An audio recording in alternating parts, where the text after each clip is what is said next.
केलं आणि आता फक्त माझे अनुभव मांडणार आहे आणि फक्त अंधश्रद्धेला धरून जे अनुभव आलेले तेवढेच मांडणार आहे. ग्रामीण महिलांबरोबर काम करत असताना जो एक विशेष महिलांच्या गटाबरोबर काम केलं तो मला इथे अनुभव नक्कीच सांगावासा वाटतो. कारण इथे सांगितलं की महाराष्ट्रातल्या विविध जिल्ह्यांमधून इथे सगळेजण सहभागी झालेले आहेत आणि आपण आता नागपुरात आहोत, विदर्भात आहोत आणि विदर्भ अनफॉर्च्युनेटली शेतकरी आत्महत्यांच्यासाठी खूप कुप्रसिद्ध आहेत आणि आपल्या म्हणजे विदर्भात शेतकरी आत्महत्या खूप झालेल्या आहेत. त्या शेतकरी आत्महत्याग्रस्त कुटुंबांबरोबर आणि खास करून त्या स्त्रियांबरोबर जे काम करताना अंधश्रद्धेचे अनुभव आलेले आहेत ते सांगणार आहे आणि त्याच्यातनं काय मार्ग काढला, काय मार्ग खराच चांगला निघाला, काय नाही निघाला याच्याबद्दल थोडंसं बोलणार आहे. एकंदरच शेतकरी आत्महत्या जिथे जिथे झाल्या तिथे सरसकट त्या विधवेला म्हणजे जी स्त्री मागे राहिली त्यांना प्रत्येकच कुटुंबात म्हणजे 99% कुटुंबात म्हटलं की तुझ्यामुळेच मुलगा गेला किंवा तुझ्यामुळेच तुझा नवरा गेला, हे तर सगळ्याच स्त्रियांनी सांगितलं. म्हणजे एक हे असतं ना की काही वाईट झालं की ते कोणाला तरी ते विशेषण चिकटवायचं किंवा ती जबाबदारी कोणावर तरी द्यायची, ती खरी असो नसो. तर हे एक तिथूनच सुरुवात झाली की ते विशेषण त्या स्त्रियांना म्हणजे एकतर दुःख झालेलं की नवरा गेलेला आणि मागे जे काय आर्थिक भीषणता त्यांच्याबरोबर राहिलेली, मुलांचं संगोपन वगैरे वगैरे हे तर प्रश्न होतेच, पण त्याबरोबर विचार करू शकतो आपण की किती म्हणजे काय वाटलं असेल नेमकं की नवरा गेला आणि तो तुझ्यामुळे गेला, हे एक विशेषण जेव्हा लागलं. काही ठिकाणी तर इतका वाईट त्यांना वागणूक मिळाली की नवऱ्याचं शेवटचं दर्शन शेवटी सुद्धा बघू नाही दिलं, कारण तुझ्याचमुळे गेला, आता तू येऊन आणखीन काहीतरी नको व्हायला म्हणून हे त्यांना सांगितलं गेलं. बऱ्याच स्त्रियांना हाकलूनच दिलं अक्षरशः की तुझ्यामुळे आता हे घरात असं वाईट झालेलं आहे, आता तू पुन्हा ह्या घरात राहिलीस तर अजून काहीतरी होईल, असं सुद्धा झालेलं आहे. तर म्हणजे आपण जे त्याला विशियस सायकल म्हणतो की एकानंतर एक ते कशा होत गेले, तर हे इथून सुरुवात झाली की एक तर मी सांगितलं की ते झालं. मग आता त्याच्या पुढे की हे तर ह्याच्या आधीच्याही वक्त्यांनी सांगितलं की विधवा ह्या एकल महिला, म्हणजे मी विधवा हा शब्द नाही वापरत, एकल महिलांना एकंदर सामाजिक स्थान नाहीच आहे, कल्चरली पण त्यांना कुठे समावेश त्यांचा केला जात नाही आणि म्हणजे त्या मार्जिनलाइज्डच आहे, बाहेरच आहेत त्या. तर ह्याच्यात तर त्या बाहेरच पडल्या की कुठल्याच कुटुंबाच्या धार्मिक कार्यक्रम असो, काही सांस्कृतिक कार्यक्रम असो, काही सामाजिक कार्यक्रम असो, अगदी बचत गट सुद्धा असला तरी त्या बिचाऱ्या तिथे नव्हत्याच, कारण त्या त्यांच्या रोजच्याच प्रपंचात एवढ्या अडकलेल्या होत्या की बचत गट असतो गावात, आपण जायला पाहिजे, आपण सभासद व्हायला पाहिजे, हेही त्यांना समजत नव्हतं आणि कोणी सांगितलं तरी मी गेले तर मला घेतील का, असा सुद्धा त्यांच्या मनात प्रश्न होता. तर त्या सगळ्या सामाजिक, आर्थिक, राजकीय, सांस्कृतिक सगळ्या दृष्ट्या त्या बाहेरच पडल्या होत्या. मग आता तिसरा प्रश्न, जसं मी सांगितलं की आर्थिक प्रश्न, आता ह्याच्यातल्या बऱ्याच स्त्रियांनी विचार केला की चला आता आपल्याला काहीतरी हातपाय हलवायचेच आहेत, म्हणजे स्वतःचा उदरनिर्वाह करायचंय, कुटुंब सांभाळायचंय, मग आता काहीतरी करायला पाहिजे. मग आता मी एकदम सगळ्या त्या खूप बिचाऱ्या होत्या आणि त्यांना काही सुचत नव्हतं वगैरे असं काही चित्र मला नाहीच रंगवायचंय, कारण त्याच्यातल्या स्त्रियांनी म्हणजे आउट ऑफ द बॉक्स जाऊन विचार केला. म्हणजे मला समजायचं नाही की मी आता ह्यांच्याशी काय बोलू, पण त्यांच्याकडे काहीतरी सोल्युशन्स होती की ठीक आहे जे झालं ते झालं, पण आता त्याच्याबद्दल कितीदा वाईट वाटून घ्यायचं, पण आता ह्याच्या पुढचं आयुष्य आपल्याला जगायचंय. सो ही एक जी त्यांच्यामध्ये स्पिरिट होती जगण्याची की ठीक आहे जे झालं पण आता मुलांना शिकवायचंय किंवा स्वतःला सावरायचंय आणि सगळी कुटुंबाची घडी बसवायची, हे जाणीव त्यांच्यामध्ये होती आणि त्यांच्यामध्ये ती स्पिरिट पण खूप चांगली होती. म्हणजे मला तर खरंच मी थक्क झाले की एवढ्या सगळ्या ह्याच्याशी ह्या कशा काय लढा देत आहेत आणि तो लढा देत असताना त्यांच्यामध्ये स्पिरिट कसं येत आहे किंवा ह्याच्यातनं त्यांना मार्ग कसे सुचतायत, हे खरंच त्यांच्याकडनं शिकण्यासारखं होतं. तर त्याच्यातल्या काही स्त्रियांनी सांगितलं की आता काय, म्हणजे बहुतेक शेतकरी कुटुंबातल्याच होत्या स्त्रिया, म्हणजे शेतमजूर सुद्धा होत्या आणि शेतकरी पण होत्या. तर आता आम्हाला तर काय कुटुंबातनं काढलं आहे किंवा आहे तरी मग आम्हाला त्याच्यात काही शेती करायला देत नाही, म्हणजे नसल्यासारखंच आहे, तर मग काहीतरी तर करायला हवं ना. मग अमरावती जिल्ह्यातल्या एका ताईंनी सांगितलं, छोट्याच होत्या, 30-35 वर्षाच्या होत्या त्या आणि नवऱ्याने आत्महत्या केलेली आणि दोन का तीन मुलं होती त्यांना. तर त्या म्हणाल्या की मी ना बांगड्या विकते म्हणे, ते मला जमेल का की मी गावोगावी, म्हणजे तेव्हा काहीतरी एप्रिल-मेचे दिवस होते की आता लग्नाचा सीझन आहे, तर मी ते बांगड्या विकायचा व्यवसाय करते आणि त्याच्यातनं मला उत्पन्न मिळेल आणि ते सहज शक्य आहे मला, त्याच्यासाठी काही भांडवल पण फारसं लागणार नाही. तर आम्हाला सगळ्यांना वाटलं की अरे वा, यांनीच त्यांचा मार्ग निवडला आणि त्याच्यासाठी भांडवल पण जास्त लागणार नाही आणि हे डुएबल आहे, होऊ शकतं. आणि मग काही महिन्यानंतर जेव्हा मी त्यांना भेटले तर मला असं वाटलं की अरे वा, म्हणजे ह्याचं आता बरं चाललं असेल, काहीतरी यांना पैसे मिळाले असतील आणि यांच्या गरजा ह्या भागू शकत असतील. तर मी विचारलं कसं काय चालू, तर म्हणे कुठे काय, माझ्या हातून कोणी बांगड्याच भरायला तयार नाही.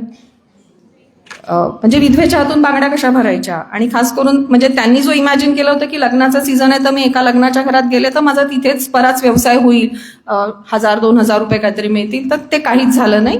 म्हणजे अगदीच त्यांच्या कोणी मैत्रिणी असतील किंवा खूपच ओळखीच्या असतील वगैरे अशा काही महिलांनी त्यांच्याकडनं बांगड्या भरून घेतल्या, पण मग तो त्यांचा व्यवसाय तिथेच थांबला, कारण कोणीच त्यांच्या हातून भरून घेत नव्हतं. तर हा एक अनुभव. मग त्यांनी पुन्हा तेच मजुरी करायला, जिथे मिळत होते तिथे मजुरी करायला जा किंवा, पण हा जो त्यांचा विचार होता की सन्मानाने स्वतःच्या पायावर उभं राहायचं, तर एक छोटीशी अंधश्रद्धा की विधवेच्या हातून बांगड्या भरायच्या नाही, त्या फक्त एका विचाराने त्यांचा पूर्ण जो विचार आणि त्यांची ती कृती तिथे शून्यात पुन्हा मिळाली.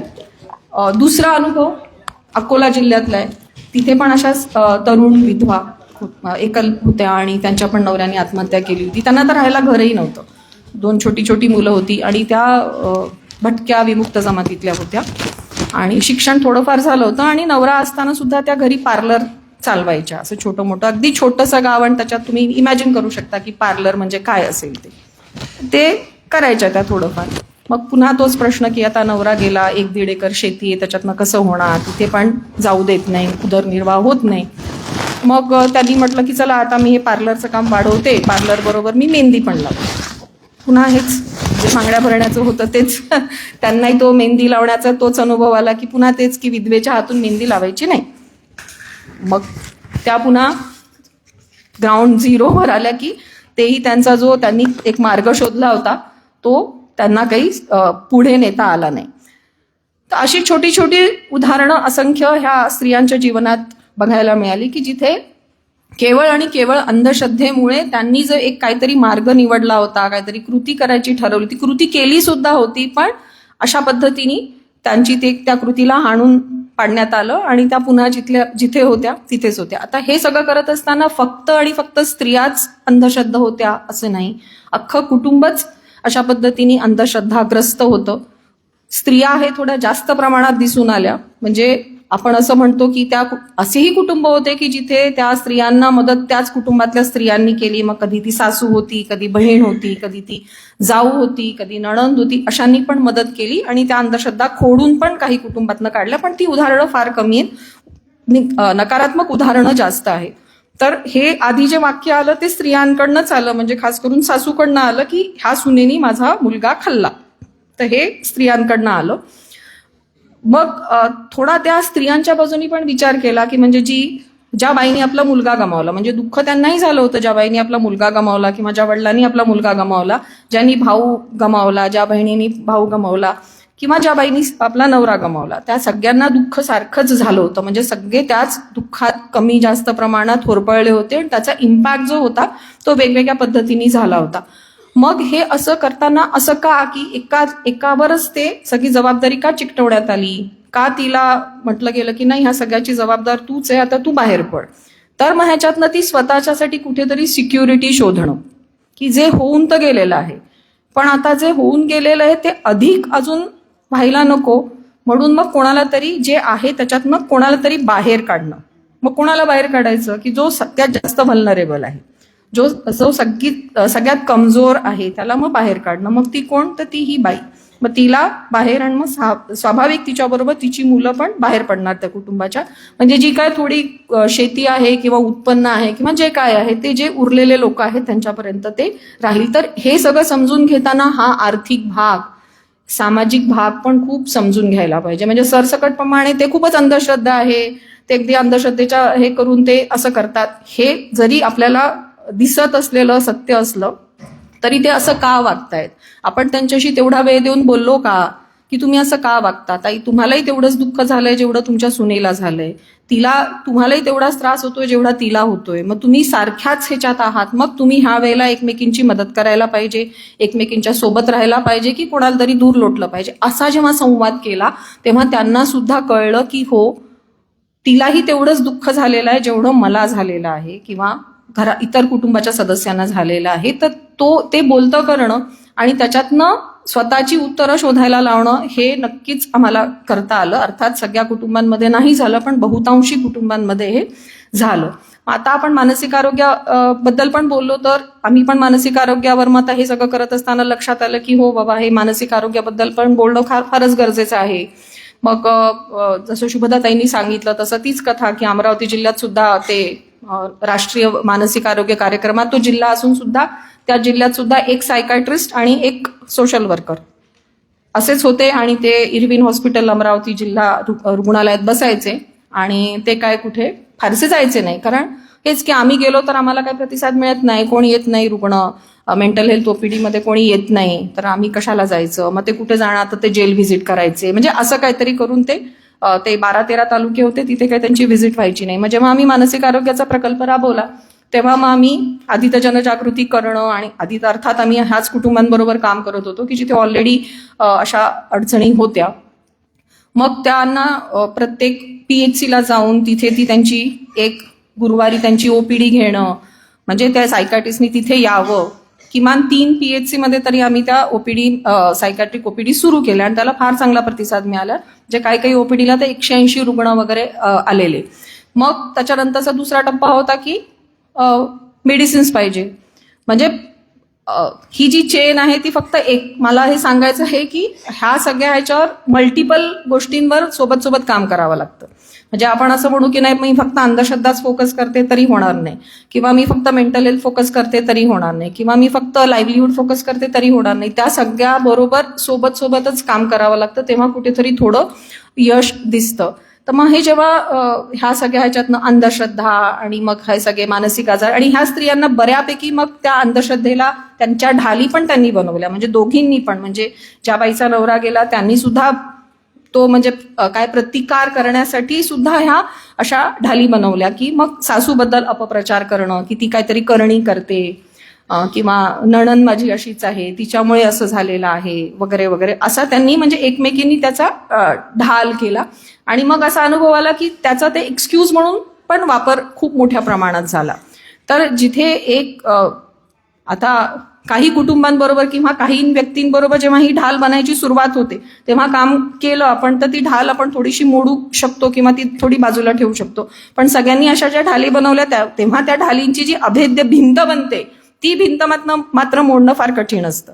तर ती भिंत हळूहळू आपण तयार होऊ नये ह्याच्यासाठी आधीपासूनच मला असं वाटतं प्रयत्न करायला पाहिजे. आणि फक्त ह्या सगळ्या गोष्टींना वेळ द्यायला पाहिजे, जो खरंच देण्याची गरज आहे. मी म्हणजे माझ्या अनुभवावरनं सांगते की वेगवेगळ्या गोष्टींबरोबर काम केलं आणि ते फक्त एक संस्था किंवा एक संघटना असं मिळून सुद्धा होत नाही काम. ते सगळ्यांकडे जी वेगवेगळी कुशलता असते, तज्ञता, अनुभव असतो, त्या सगळ्यांनी सोबत येऊन जर काम केलं, म्हणजे जसं मी हा आमचा अनुभव सांगितला, तर आम्हाला एकट्याला हे अजिबातच जमलं नसतं, कारण आम्हाला काय मानसिक आरोग्याबद्दलचा काहीच अनुभव नव्हता.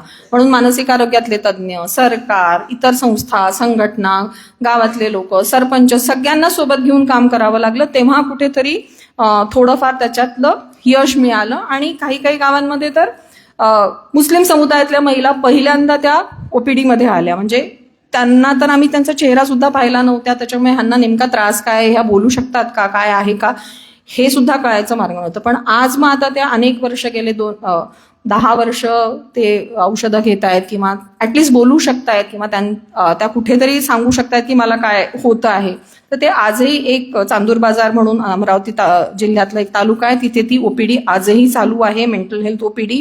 हे असं होऊ शकतं, हे थोडं सक्सेस पण सांगावं असं मला वाटतं. की नेहमी आपण खूप नकारात्मक बोलतो की किती चित्र फार वाईट आहे, काहीच होऊ शकत नाही, तर असं मला नक्कीच नाही बोलावं असं वाटत. की काहीतरी होऊ शकतं, हेच मला आज इथे मांडायचं होतं. आणि माझा जो काय थोडाफार अनुभव ह्या ग्रामीण स्त्रियांबरोबर कामाचा आहे तो मी इथे मांडला. जसं आशा कार्यकर्त्यांबद्दल शुभदाताईंनी पण सांगितलं, तर ह्याच अमरावती जिल्हा हा मानसिक आरोग्य कार्यक्रमात असल्यामुळे आशा कार्यकर्त्यांना सुद्धा प्रायमरी मेंटल हेल्थ काय असतं, कसं तुम्ही सांगाल, कसं ओळखाल वगैरे वगैरे सांगितलं.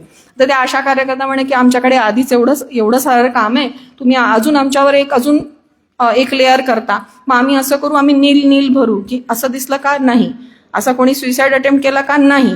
त्यांनी चक्क सांगितलं की आम्ही हे सगळा फॉर्मॅट नील भरणार आहे, जर आम्ही ह्याच्यात भरलं की हो आहे तर मग हे काम आमच्या मागे लागेल, म्हणून आम्ही हे नील भरणार आहे. त्यांनी अगदी स्पष्टपणे सांगितलं. त्याच्यामुळे मग हा असा प्रोग्राम राबवताना जर असं असणार असेल आणि मग काय झालं की मग तिथे दिसणार फिगर 0 ना, की अशा कार्यकर्त्यांकडनं काही आलंच नाही की असे काही अंधश्रद्धेचे काही प्रमाण आहे किंवा मानसिक आरोग्याचे, अंधश्रद्धा आणि मानसिक आरोग्य यांच्यासोबत काहीतरी संबंध आहे आणि इथे खूप प्रमाण आहे, ते काहीच दिसणार नाही.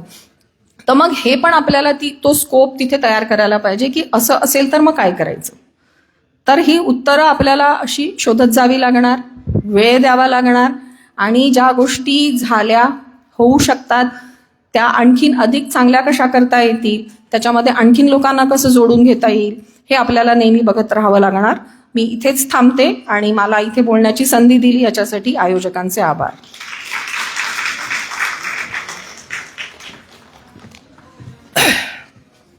धन्यवाद मॅडम. तुम्ही आपल्या अमरावती जिल्हा आणि अकोला जिल्हा